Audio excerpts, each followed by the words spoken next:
Film की शुरुआत होती है मंगोलिया के डिजर्ट से, जो कि ईस्ट एशिया का सबसे बड़ा रेगिस्तान है। और इस रेगिस्तान के बीचों बीच एक कंपनी आई होती है जो कि यहाँ से तेल निकालना चाहती थी, पर इनकी इन्फॉर्मेशन गलत निकलती है, यहाँ कोई तेल नहीं होता। जिसके बाद ये अब यहाँ से वापस जाने का निर्णय लेते हैं और इनको वापस ले जाने के लिए यहाँ पर एक प्लेन भेजा गया है, जिस प्लेन के पायलट का नाम फ्रैंक होता है और उसके साथ उसका को पायलट भी था। और अब सभी वर्कर्स अपना अपना सामान लेकर जहाज में चढ़ जाते हैं और प्लेन में बैठकर अपने शहर बीजिंग के लिए निकल पड़ते हैं। लेकिन कुछ ही देर बाद उनके इस सफर के दौरान एक बहुत बड़ा तूफान आना शुरू हो जाता है, जिसे देखकर फ्रैंक का को पायलट कहता है कि हमें अपने प्लेन को एक बार लैंड कर देना चाहिए और तूफान थमते ही हम दोबारा उड़ान भर लेंगे। लेकिन फ्रैंक उसकी बात नहीं मानता और इसी वजह से ये उस तूफान में फंस जाते हैं। ये रेडियो की मदद से संपर्क करने की कोशिश करते हैं, पर उनका संपर्क नहीं हो पा रहा होता। इसी दौरान उनका एक इंजन भी खराब हो जाता है और अब फ्रैंक इमरजेंसी लैंडिंग के लिए तैयार हो जाता है, पर उसे आगे कुछ भी दिखाई नहीं दे रहा होता। और उनका प्लेन जैसे ही नीचे उतरने वाला होता है तो उनके प्लेन का पिछला हिस्सा एक चट्टान से टकरा जाता है और पीछे का दरवाजा खुल जाने के कारण एक वर्कर नीचे गिर जाता है, जिससे उसकी मृत्यु हो जाती है। और अब इनका प्लेन रेगिस्तान की रेत में घिसटता हुआ आगे तक जाता है और जब प्लेन रुकता है तो उसके अंदर 2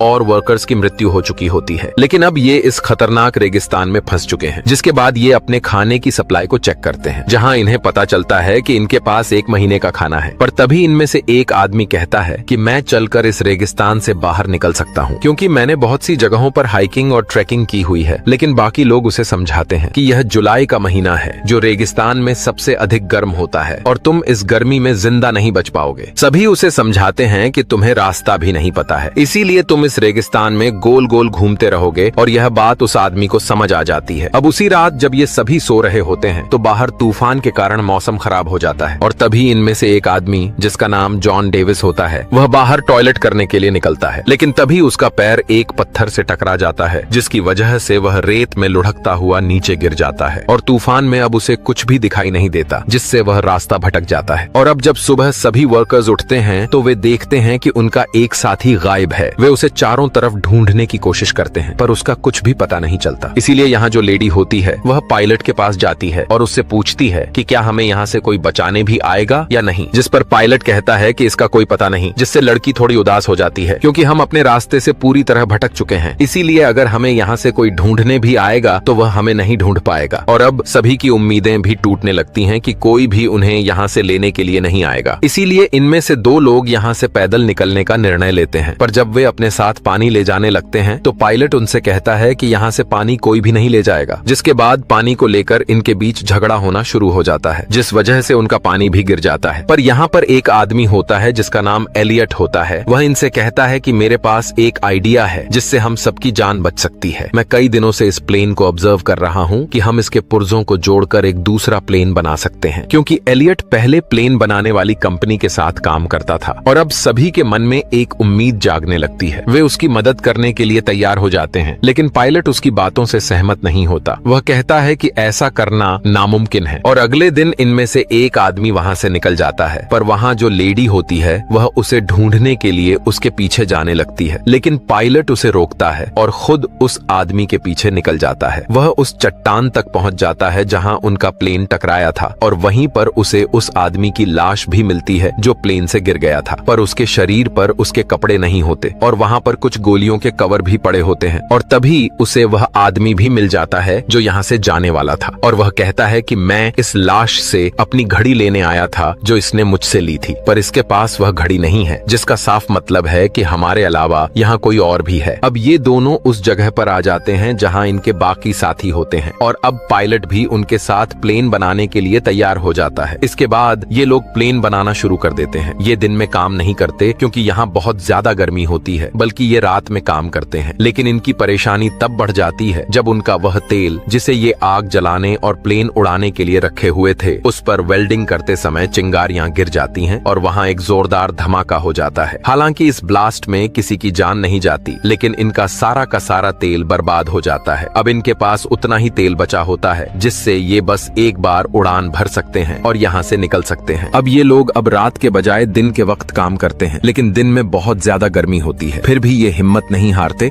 और काम शुरू कर देते हैं। अब जब इन्होंने प्लेन को रीबिल्ड करना स्टार्ट किया है तो एक विंग को जोड़ना जरूरी है। इनके पास सिर्फ एक ही मौका है अगर विंग गिर गया तो ये लोग प्लेन को दोबारा नहीं बना सकते क्योंकि इनके पास क्रेन नहीं है। ये विंग को धीरे धीरे ऊपर से नीचे गिराते हैं, लेकिन अचानक वो चैन टूट जाती है जो विंग को होल्ड किए हुए थी। विंग जमीन की तरफ घिसकता हुआ जाता है और सीधा प्लेन से टकरा जाता है। ये देखकर सब हैरान रह जाते हैं। प्लेन के अंदर इनका एक दोस्त पहले से होता है जिसका काम था उस विंग को बोर्ड से जोड़ना। जब विंग गिरता है वो बाहर आता है और कहता है मैंने काम मुकम्मल कर दिया। असल में विंग गिरते हुए उसी जगह पर लगता है जहां लगना चाहिए था। इस तरह प्लेन का स्ट्रक्चर मुकम्मल हो जाता है। अब सबको उम्मीद होती है कि वो यहाँ से उड़ा सकते हैं। सब खुशी मनाते हैं, डांस करते हैं और एंजॉय करते हैं। साथ ही वो रेगिस्तान की रेत हटाकर एक रनवे तैयार कर रहे होते हैं ताकि प्लेन टेक ऑफ कर सके। लेकिन सब कुछ आसान नहीं होता। एक दिन एक डेंजरस इलेक्ट्रिक स्टॉर्म आता है। बिजलियां गिर रही होती हैं और विंग के अंदर पेट्रोल होता है, इसलिए सब लोग वहां से दूर भाग जाते हैं। एलियट नहीं जाता। वो चाहता है कि प्लेन सेफ रहे। जब उस पर बिजली गिरने वाली होती है, फ्रैंक उसे खींचकर नीचे गिराता है और उसकी जान बच जाती है। अगर एलियट को कुछ हो जाता तो फिर कोई प्लेन मुकम्मल नहीं कर सकता था। अब ये लोग अपने प्लेन का नाम फीनिक्स रखते हैं। फीनिक्स इजिप्शियन मिथोलॉजी का एक जानदार होता है जो रेगिस्तान से दोबारा जन्म लेता है। बहुत पावरफुल माना जाता है, लेकिन अभी भी इन्हें अपने प्लेन पर काफी काम करना बाकी है। धीरे धीरे इनका पानी भी खत्म हो रहा होता है। एक रात वो लोग दूर से कुछ टेंट्स देखते हैं। वहाँ कुछ लोग सो रहे होते हैं। ये लोग असल में स्मगलर्स होते हैं जो हथियार सप्लाई करते हैं रेगिस्तान के रास्ते। फ्रैंक कहता है कि हमें उनसे पानी की मदद लेनी चाहिए। एलियट मना करता है, लेकिन फ्रैंक और कुछ साथी उन स्मगलर्स के पास जाते हैं। फ्रैंक और उसका दोस्त एक पत्थर के पीछे छुप जाते हैं ताकि अगर कुछ गलत हो तो अटैक कर सकें। इनके पास गन्स होती हैं। जब वो पानी मांगते हैं तो एक स्मगलर इनके एक आदमी पर गोली चला देता है। फ्रैंक और उसका दोस्त फौरन फायर करते हैं और कुछ स्मगलर्स को मार देते हैं, लेकिन एक स्मगलर जख्मी हालत में भाग जाता है। फ्रैंक के पास मौका होता है उसे मारने का, लेकिन वो गोली नहीं चलाता क्योंकि वो खूनी नहीं बनना चाहता। जेम्स उन मरे हुए स्मगलर्स में से एक की घड़ी देखता है। वो घड़ी उस दोस्त की होती है जो प्लेन से गिरकर मर गया था। इसका मतलब ये है कि ये वही स्मगलर्स हैं जो पहले भी यहाँ आए थे। अब एक जख्मी स्मगलर को ये लोग अपने प्लेन के पास ले जाते हैं। कुछ लोग कहते हैं कि उसे मार दिया जाए, लेकिन फ्रैंक मना करता है। जब सबके बीच बहस हो रही होती है, एलियट अचानक उस स्मगलर को गोली मार देता है। इस पर फ्रैंक और एलियट के दरमियान बहस शुरू हो जाती है। एलियट फ्रैंक को दोष देता है। वो कहता है कि तुम पायलट थे, तुम्हारी वजह से हम यहाँ फंस गए हैं, तुम्हारी वजह से हमारा एक साथी भी मर गया, मैंने मना किया था, फिर भी तुम गए वहाँ। ये बात सुनकर फ्रैंक को गुस्सा आ जाता है। वो एलियट को एक जोर का पंच मार देता है। अब एलियट नाराज हो जाता है क्योंकि उसकी ईगो हर्ट होती है। वो कहता है मैं अब प्लेन नहीं बनाऊंगा, जितना काम मुझे करना था मैं कर चुका हूँ। मैं यहाँ 10 लोगों के बराबर काम करता हूँ और तुम सब सिर्फ आराम करते हो। केली उसके पास आती है और कहती है तुम्हारे बगैर हम ये प्लेन नहीं बना सकते, हमें तुम्हारी जरूरत है। एलियट कहता है अगर सब लोग मुझसे रिक्वेस्ट करेंगे तभी मैं काम शुरू करूंगा। फिर सब लोग, यहाँ तक के फ्रैंक भी, उससे रिक्वेस्ट करते हैं। फ्रैंक कहता है तुम ही यहाँ के बॉस हो, कृपया इस काम को मुकम्मल करो। एलियट मान जाता है। फिर सब मिलकर दोबारा से प्लेन बनाने के काम में लग जाते हैं। एक दिन ये लोग दूरबीन से देखते हैं कि वो स्मगलर जो भाग गया था अब अपने दोस्तों के साथ वापस आ गया है, लेकिन वो आगे नहीं बढ़ते क्योंकि वो जानते हैं कि इन लोगों के पास अब उनके ही हथियार हैं। स्मगलर्स को पता होता है कि इनका पानी और खाना जल्दी खत्म हो जाएगा और जब ये कमजोर हो जाएंगे तो वो हमला करेंगे। ये लोग और भी तेजी से काम करना शुरू कर देते हैं। आखिरकार उनका काम मुकम्मल हो जाता है। तभी फ्रैंक को एक मैगजीन मिलती है जिसमें कई तरह के प्लेन्स के मॉडल होते हैं। पता चलता है कि एलियट ने प्लेन का मॉडल इन्हीं टॉय मॉडल्स को देखकर बनाया था। दरअसल वो छोटे छोटे उड़ने वाले मॉडल प्लेन्स बनाया करता था, लेकिन कभी भी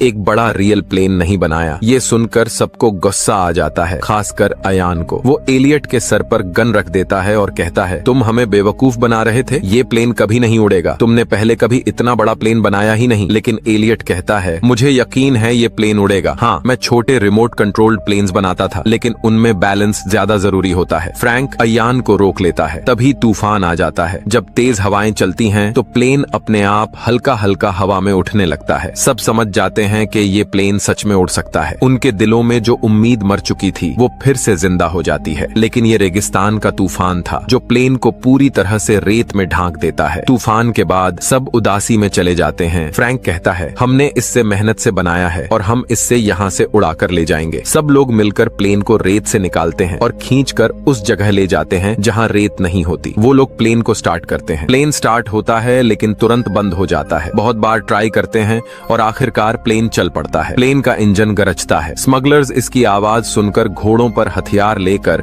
इनकी तरफ भागने लगते हैं। सब लोग प्लेन के ऊपर चढ़ जाते हैं और विंग्स से लटक जाते हैं। दरअसल इस प्लेन के डिजाइन में अंदर बैठने की जगह नहीं होती। इन्होंने एक बड़े प्लेन के हिस्से से छोटा प्लेन बनाया होता है। प्लेन रनवे पर भागता है और पीछे से स्मगलर्स गोलियां चला रहे होते हैं, लेकिन किसी को भी गोली नहीं लगती। जैसे ही रनवे खत्म होता है, स्मगलर्स को लगता है ये लोग गए काम से, लेकिन अगले ही पल उनका फीनिक्स उस खाई से उड़ जाता है। सब लोग खुशी से झूम उठते हैं। महीनों की मेहनत आखिर कामयाब हो गई। इस तरह से ये लोग मौत के मुंह से उस खतरनाक रेगिस्तान से निकल जाते हैं, जहाँ से बचकर निकलना नामुमकिन था। एलियट की फोटो एक मैगजीन में छपती है, जहाँ लिखा होता है नासा की नई उम्मीद, मतलब वो अब नासा के लिए काम करता है। इसी के साथ ये मूवी खत्म हो जाती है।